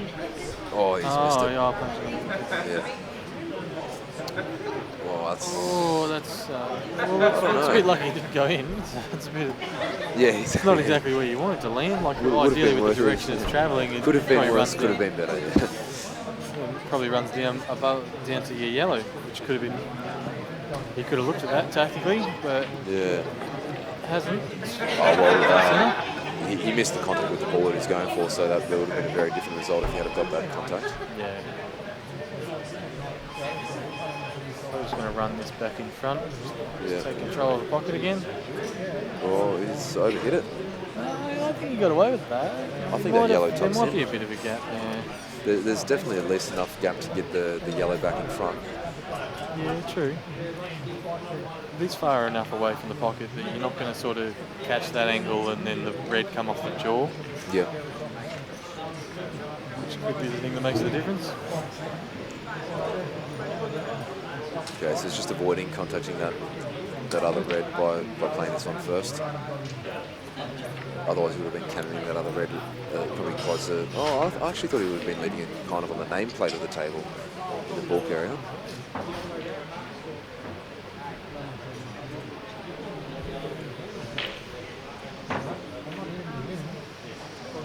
It goes under quite easily. Yeah.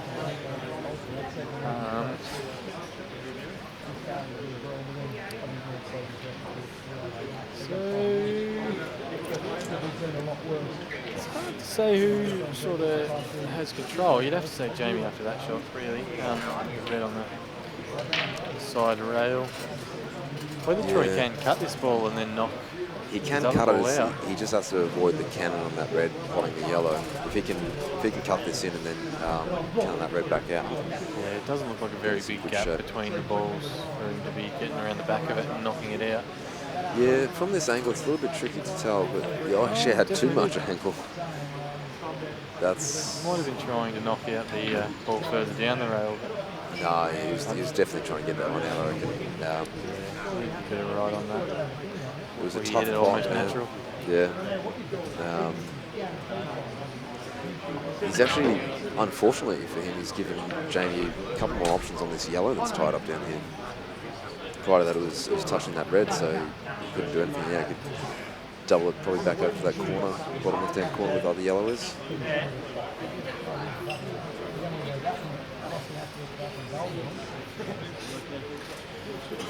Yeah, it is a good position Jamie's got up the top there. The distance between the red and the yellow means it's not a shot that you're going to try and get underneath. Yeah, he's still going to reverse double this. It still means Jamie can get in there. It's not going to be smothered until Troy works out his bottom balls.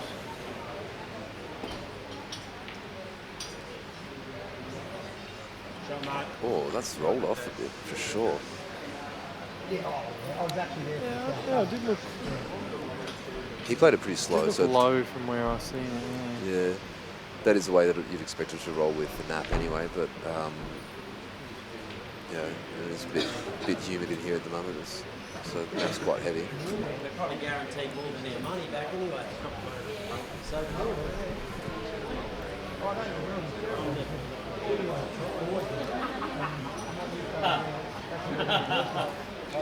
I just overheard Rusty say he's guaranteed more than his money back so far. He's obviously not counting the fact that he's just won the big guns in that. Only the money for the Anzac comp. He's already well and truly ahead this weekend. You would hope so. I don't know how big his entourage is, but yeah, you have to fly over a few people to be still down. That's it. So Jamie to open up this ball now. It is the time to do it. While that ball's... Okay, that's... Yeah. I like that I shot. like that shot. Yeah, it's clever. That being said, I'm pretty sure Robertson just doubles this red back and it takes cover back on the pocket. You have to get it right, but I think that's the shot. That's the only shot. The problem with it is Jamie's put Robertson one shot behind now.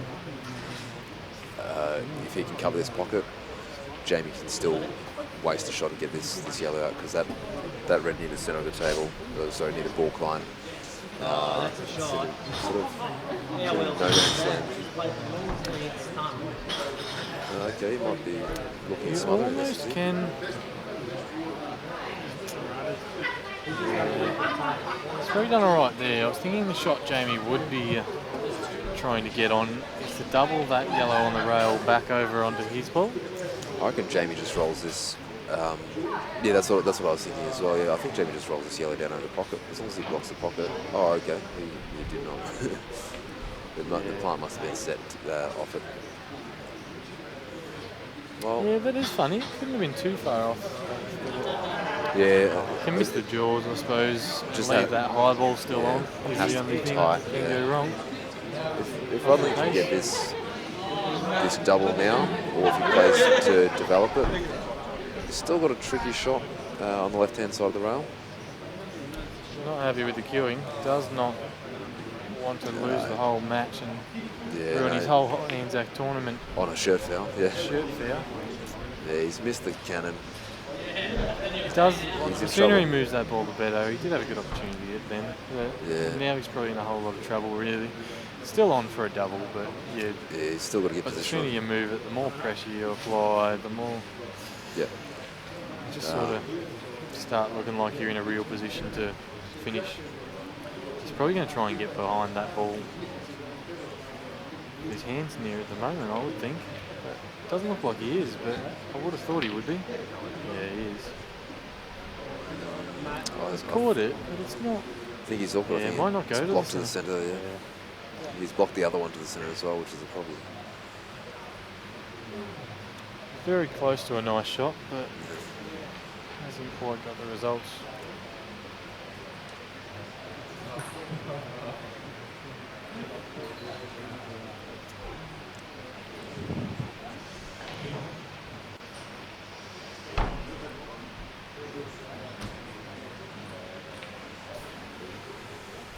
He's Plays played the a plan. very good plant. He does play it well. Not quite out of trouble yet. No. Looks like he's definitely the wrong side of this pot to be running towards the red. Yeah. I'm not really sure what he does here. It's too close to the rail. It doesn't pass that yellow. The only thing I can really see him playing for is a double into the top corner. But that's a dodgy shot. Unless he can double that red that he's closest to now. Face cut double and it. push it and Promote it. and run through and promote the other ball. Yeah. That's the only thing I can see that's going to be any real danger, unless he just drops it in and goes for a long double or to the corner. But it takes some very high class pull to get through these, especially at this end of the comp, Yeah, he's, not on the practice table. yeah, and also 4-2 down. He's tried to check it up. Done everything he can there, and it's sort of just hasn't been enough. Now the double, it's one of those awkward ones where the white runs almost the same angle as the red. Yeah, it's a good chance You to need to get it out of get the him way. away. It's crossing the path of the red twice, which is not what you want. Yeah, I do always try to play these with deep screw, but you still are in danger of coming off that side rail and back into line of the Yeah, and double. at this point, I think you're running too close to the in-off as well. That's Yeah. oh, that's an unlucky in-off. Wow, that is. He's hit that centre at pace. Yeah. He's going It's in. a good attempt. I mean, he was sort of forced into that. Really, I don't see what else he had there.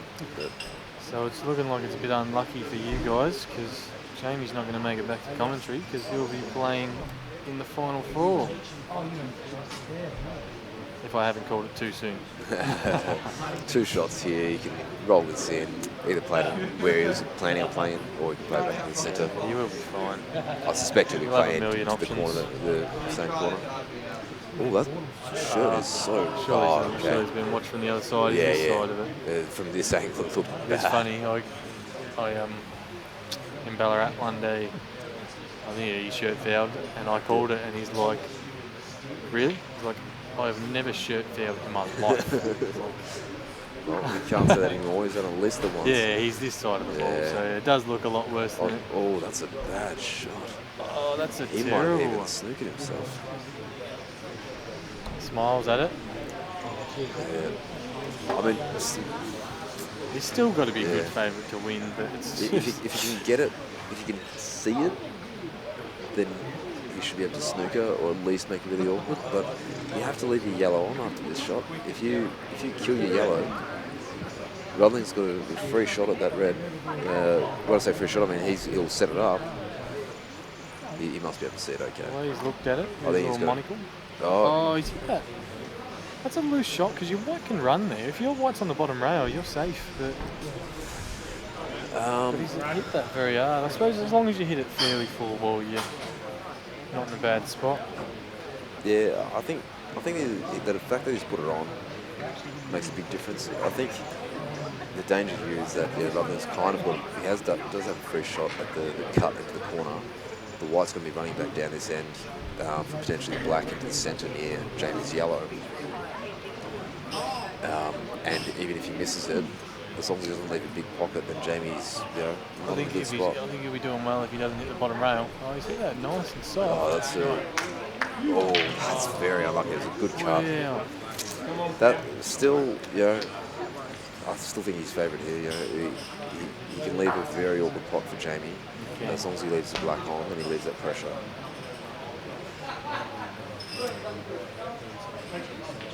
The trick is finding a spot where you can leave it, that it's on. I wouldn't be surprised if he tries to double into this. You can't go too wrong positional wise. You're leaving the white roughly where you want it anyway.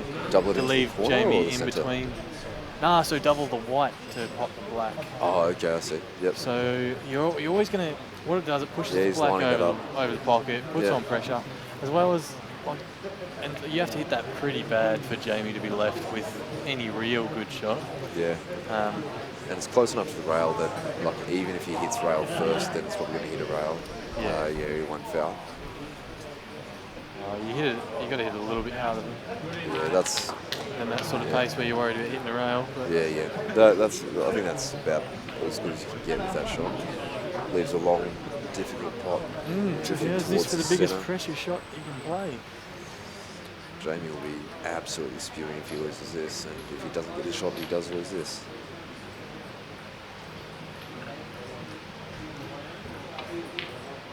Oh, it's pretty close. It's a good attempt, but I was going to say that's probably a bit hard. You do have to hit it confidently, but he's probably done fairly well, really, pace-wise. for me, that's how I play. I play that at that pace. I hate playing up the table slow. If you hit that online and it rolls off, you're very unhappy. I don't think you can compromise the pot too badly by hitting it at that pace. But, softer, you've got a better chance of going in. But, you have to maintain that line. But Jamie's got to be very unhappy with that. He just overhit that last shot to get position on the yellow. And then he overcut it again. It was a bit straightforward to be missing at this stage of the comp. But luckily he has played well enough the rest of the match to give himself a bit of a buffer. Be able to afford to lose a frame or two.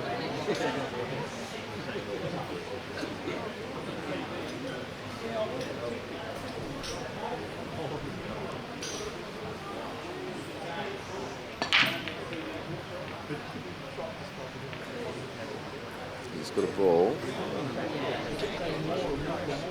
The ball seemed to keep moving for a long time. They weren't going too far. Yeah. Everything moving in slow motion on that break. I think yellows are pretty straightforward, I think. It depends on the angle on this first shot, but yeah, where he can get back to. But I think it's pretty straightforward. Indeed, I think. It's tough to tell. I think Looks like he might be topping off the top rail. Yeah. Ooh, that's a twitch. He has killed it a bit, but I think you'll find that. I don't know if there was a pause in that backswing. He sort of just he swung back, jabbed it. Pulled back pretty quickly. Yeah, definitely didn't time it like he's been timing it recently. The benefit he does have is that he did pot a yellow, so he has got the yellows, which are still just for better balls.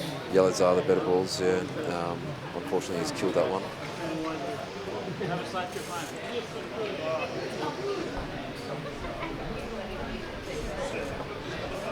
Probably playing a containing shot, is it? Yeah. I think it's a smart shot. He hasn't hit it the way he wanted. He wanted to hit it a bit fuller and leave it behind that red. As it stands, Jamie can actually get out his dead yellow almost straight away, I think. He's even actually onto the centre. I didn't think he could see him through the red and the black, but he's on there to the centre. Yep, yeah, he has got that. I was looking at the top right ball. I don't know if Troy's looked at that and thought he does want him to play that to leave him in there. Yeah. For me, the shot that he's just played is the right shot. It's linked him up.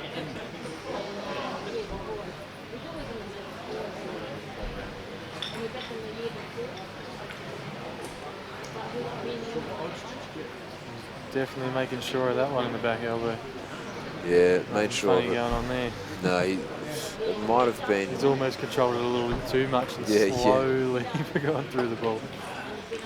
I think that he's got maybe just enough of a scare from that easy miss that he made that he might calm himself down and just play it a little bit smoother.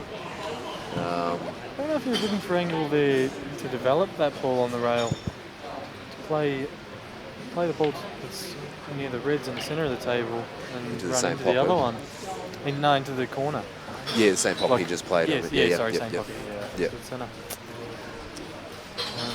He has run a little bit beyond that though, is the problem. So now he's looking at a pot down the rail. He still has to play that other shot. If he plays the pot down the rail and pots it, he's probably in more trouble than not. Oh, that's a good pot. It must have been a bit more off the rail than I thought. I thought that was just about tight on the rail. That's a very good hit. Yeah, there's no way he plays it at that pace if it's tight on the rail. He's cued that nicely as well.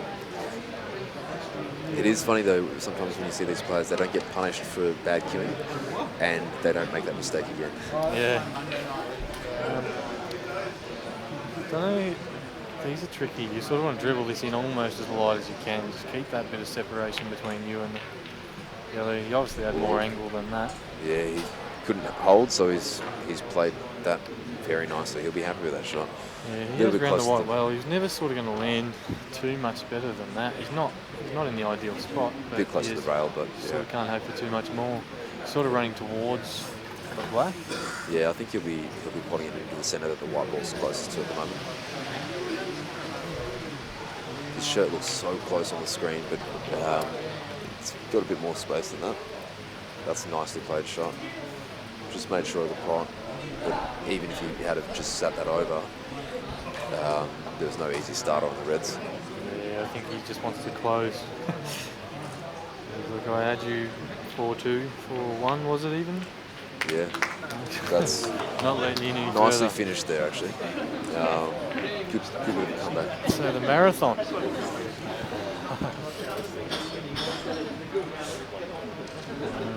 We've just been informed that it was Troy Rudling with a single D there, so had a bit of a typo, but rectified it for the last 6 seconds of that match. He's had a good tournament. I think he did pretty well yesterday as well. Oh, sorry, in the main draw of Big Guns. Yeah. Yeah, I haven't seen too much of him really. I saw a little bit of state play for Tasmania. Yeah.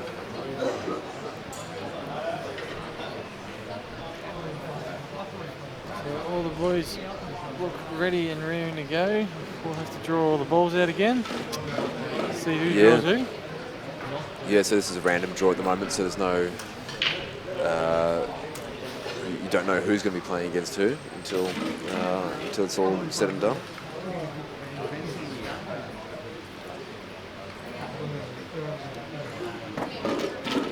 So it looks like everyone but the die-hard fans have gone back to their homes after a long weekend. It's been a very long weekend for everyone here. The organisers here have done a fantastic job. They've been here right from the start of the day, right to the end of the day, every single day. Working the whole time. Some of them playing throughout as well. Travis Crawley's done really well to be able to do all the organising, jump on the table and still perform. He's actually been playing really well. Yeah, it is hard to do. Yeah. It's hard enough for everyone else without the distractions. Jojo, who's just in the screen there, being towered over by everyone around her. She's probably had a combined total of maybe 10 hours sleep this whole 4 days. she's been here right from the start to 5 o'clock, 5:30 I think on the first night, at least 3 on the second night, starting at probably 7:30 or 8 each morning. Quite a feat of endurance for the organisers as well.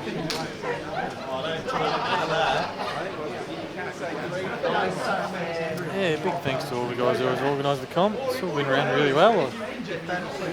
Can't really fault it. There are some, I can't think of anything really that you can do to change it up.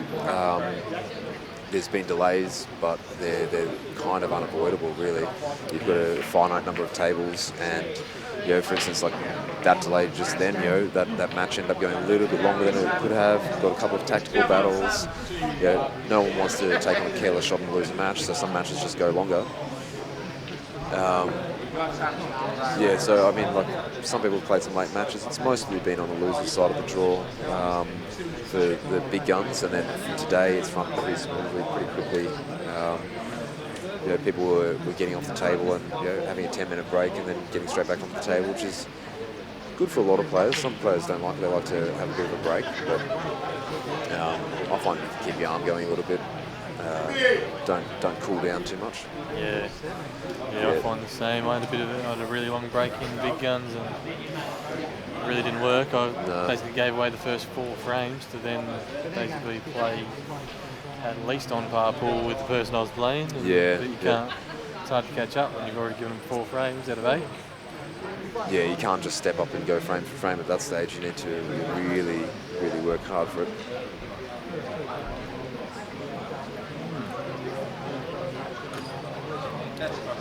Okay, so once again, Jamie Stevens, the only one there. Yeah. Everyone else has had a long enough break. They want to have another one. Just keep going. I'm not positive, but I think I saw Jamie Stevens might be up against Marc Robertson.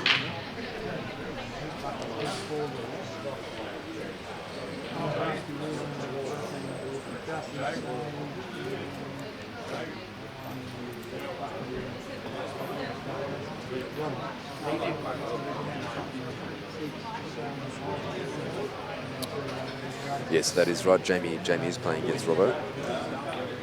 So Jamie Stevens against Marc Robertson, which will leave Sajich against Rusty Wheeler. Interesting to see whether Sajich plays the same game as he did against Mick and Jamie's just plays practicing. the offensive game.